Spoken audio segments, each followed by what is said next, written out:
എന്ത് പ്രശ്നമുണ്ടെങ്കിലും just stay positive, അല്ലാത്ത പക്ഷം അത് ഭയങ്കര മോശം കാര്യമാണ്.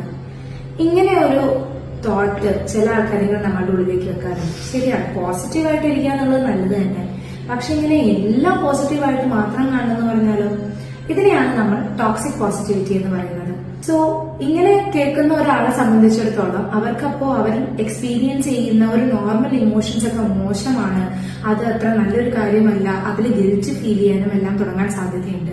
സോ ഇൻസ്റ്റെഡ് ഓഫ് നമ്മൾ എല്ലാത്തിനും ഒരു ബ്രൈറ്റർ സൈഡ് മാത്രം കാണൂ എന്ന് പറയുന്നതിന് പകരം okay, it's okay to be not okay എന്ന് പറയാനും സാധിക്കണം. അത് മാത്രമല്ല, ഇവരുടെ പ്രശ്നം എന്താണെങ്കിലും അത് ഓക്കെ ആണ്, ആ ഒരു പ്രശ്നം വാലിഡ് ആണ്, ആൻഡ് അതിന് നമ്മൾ ഉണ്ട് കേൾക്കാൻ എന്നൊരു ഐഡിയ ആണ് അവർക്ക് കൊടുക്കേണ്ടത്. സോ അതായത് ഒരു ഇമോഷണൽ ഓണസ്റ്റി ആണ് അവിടെ വേണ്ടത്. അല്ലാതെ നമ്മളുടെ ബാക്കിയുള്ള ഇമോഷൻസിനെ എല്ലാം അവിടെ ഡിഗ്രേഡ് ചെയ്യുകയും പോസിറ്റീവ് ഇമോഷൻസ് മാത്രമാണ് നമ്മൾ എക്സ്പ്രസ് ചെയ്യുകയും ചെയ്യേണ്ടത് എന്നൊരു ഐഡിയ